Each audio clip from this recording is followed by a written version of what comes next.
she came to her senses. Something must have hit her in the head. Boom! She told ESPN, we're looking for a good deal to get done, but I think we're also prepared for whatever it takes for that to happen, while also understanding that we want a 2026 season. You better want a 2026 season. You better. The WNBA Players Union president just dropped a bomb that's sending shockwaves through the league. After months of fiery threats about strikes and power moves, Nneka Omik has done a complete 180. And the reason? It all comes down to Caitlin Clark's game-changing influence and the cash finally rolling in. But what she's really revealing behind closed doors, that's the real jaw-dropper no one saw coming. I think the most important thing for myself, thinking about these CBA negotiations, this is the biggest moment the WNBA has ever seen. And it's not something that can be messed up. And, we're going to fight for everything that we deserve, but at the same time, we need to play basketball. That's what our fans crave, and that's what all of you crave as well, is you want the product on the floor. And at the end of the day, that's how you make the money, that's how you're marketable, that's what the fans get excited about, that's what the fans want to show up for. So, it's business and it's a negotiation, and there has to be compromise on both sides. And, we're starting to get down to the wire of it, and it's become really important. And, obviously I want to help in any way I can, and I've tried to educate myself the best I can. Obviously I can't speak to every single number, it's pretty complicated, but I think there are different things that we can find ways to say, no, we certainly deserve that and we're not going to compromise on that, and then other things that we can probably compromise on. But like I said, this is the biggest moment in the history of the WNBA, and I don't want that to be forgotten. It's important that we find a way to play this next season, and I think our fans and even everybody that has played in this league that has come before us deserve that as well. I'm curious just on the...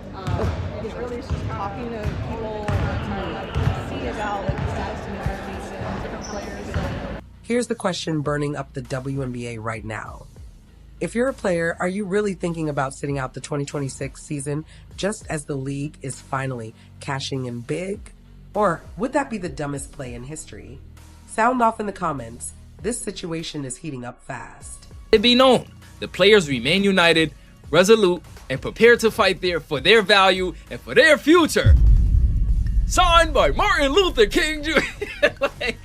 God, then you making it seem like we fighting for our freedom back, baby. What's going on? Oh my gosh, oh my God. Imagine saying we're going on strike. I would have, listen, the owners are better than me. Let the players who've been keeping me in the red tell me they about to go on a strike. I would have been like, pinky promise? Only if you pinky promise. Pinky promise me that you'll go on strike forever. Because I've been losing money ever since.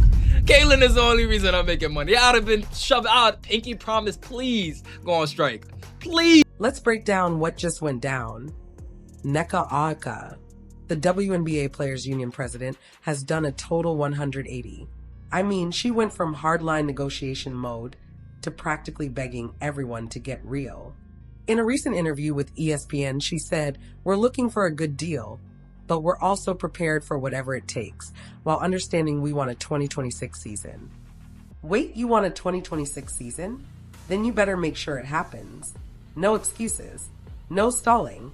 Get in that room and get a deal done. Here's the part nobody's talking about.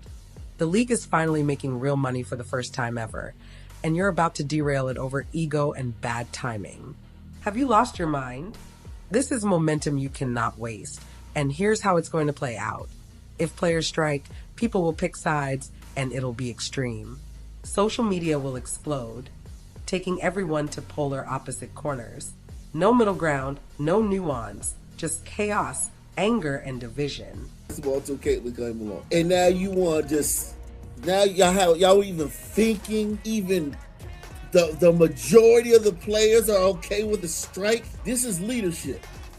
This is leadership, man. This is what leadership looks like. And here's the wildest part. Just 9 years ago, back when optimism was high and the league was full of promise, you said something completely different. You claimed that fame and fortune weren't at the heart of a women's basketball player's success. Success, you said, was about respect, not money. Respect. Back then, making $50,000 a year was fine because the story was always about recognition, exposure, and earning respect, not the paycheck. And now things have changed. They got chartered flights 2 years ago, Caitlin's first year, because it was just baffling when the Fever, for a preseason game to Dallas, they arrived and there were cameras like it was paparazzi in the luggage. Like the Beatles. Yeah. Yeah, it was like it was basically like it was a zoo and all these cameras were following. It's like, we can't have that, both for her and the rest of the league. So they got chartered flights years before they were expected. And this salary cap that they're negotiating right now is much higher because of the interest level that Caitlin and her fans and Fever fans now have brought in. I mean, I think, the top 25 most viewed games last year, I bet 20 of them at least were Fever games, and that's because of Caitlin solely. Fast forward to today. You just signed a $2 million contract with another league. One that wouldn't even exist if Caitlin Clark hadn't completely blown up women's basketball. Just a few years ago, investors wouldn't have touched the sport with a 10-foot pole. If anyone back then had been remotely excited about women's basketball, they would have simply bought a WNBA team. But they didn't. Zero interest. Until Caitlin came along. Suddenly, everyone wanted a piece of the action. And now here you are, sitting on the edge of considering a strike, right when salaries are about to quadruple.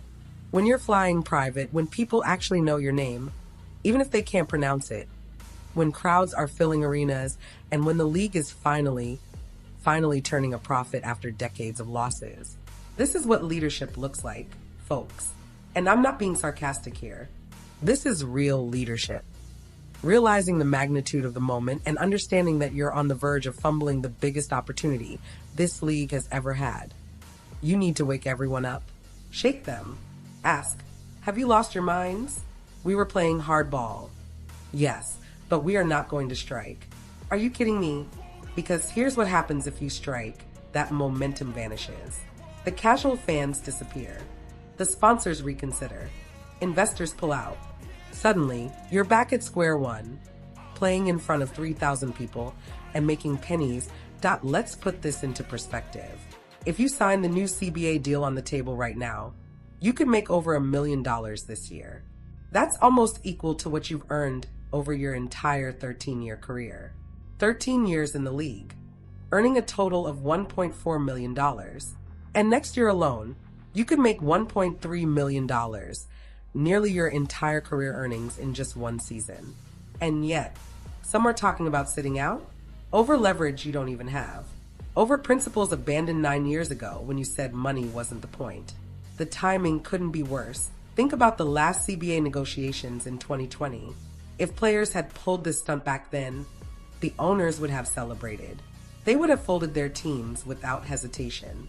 For over 2 decades, the WNBA was a money pit, hemorrhaging cash.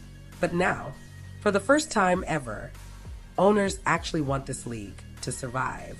Ratings are up. Attendance is up. Sponsorships are flooding in. Merchandise is selling. And yes, it's all because of the Caitlin Clark effect, whether people want to admit it or not. Let's be honest. Since 1996, the WNBA has lost money every single year. Owners subsidized the league out of their own pockets or relied on NBA support just to keep the lights on. Players earned poverty wages compared to male counterparts. The argument was always, revenue isn't there. And that was true until last year. Caitlin Clark brought millions of new eyeballs to the league. Suddenly, games were selling out. National TV broadcasts were drawing real numbers. People who'd never watched a WNBA game were tuning in, many specifically for Caitlin, but they also discovered Angel Reese, A.A. Wilson, Sabrina Ionescu, and the other incredible talent the league offers.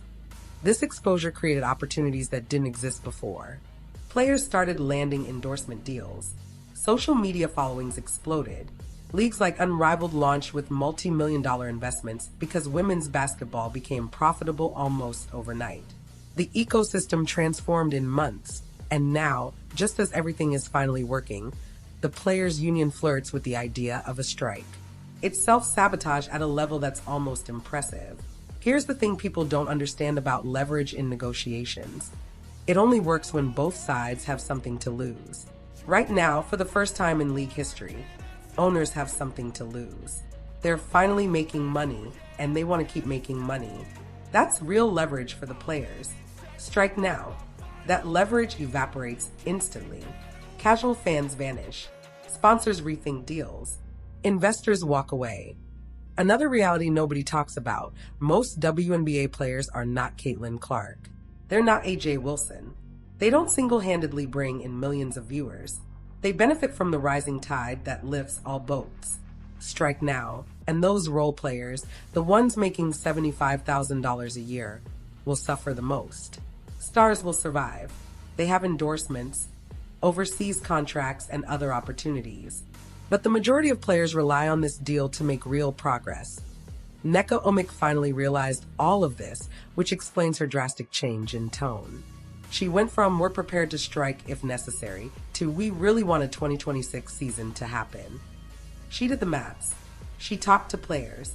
She understood that striking right now would be the dumbest strategic move in the history of professional sports labor negotiations. The league is offering to quadruple salaries, better travel accommodations, improved benefits, enhanced working conditions. And this is all sustainable, backed by genuine revenue, not NBA bailouts. When Nneka says "we want a 2026 season," what she's really saying is, please, everyone, don't ruin this. Let's not blow the opportunity of a lifetime. She's trying to walk back hardball rhetoric before it's too late and prevent a disaster that could set women's basketball back a decade. She deserves praise for that. Closing this deal without a strike is true leadership. Fighting for more is easy. Recognizing that you've already won, and all that's left is to execute, that's hard. A few years ago, players performed in front of a few thousand fans, made less than six figures, and wondered if the league would survive. Today, arenas are sold out. National TV coverage is consistent. Players are set to make over $1 million, and the league is finally profitable. To risk all of that for a strike? That's greed mixed with terrible timing. This is not about denying fair compensation. It's about recognizing the historic opportunity in front of you. The current offer is transformative. It validates decades of work by generations of players. Walking away over minor contract points would be tragic. Momentum matters. Ratings are up 170% from 2 years ago. Attendance and merchandise sales are at record highs. Social media engagement is exploding. This is the moment the league has waited for since 1996. Strike now, and it might never return. Casual fans will move on. Sponsors will redirect money. Investors will look elsewhere. Players will be left asking, what could have been? Nneka Omik is begging for a deal, and she should. She's one of the few people in that room who understands what's truly at stake. This isn't just about contract terms. It's about the survival and long-term success of professional women's basketball in America. Get in that negotiating room, hash out the details, make compromises, sign the deal, and then go out and dominate in sold-out arenas while earning more than ever before. That's leadership. That's smart business. And hopefully, that's exactly what we're about to.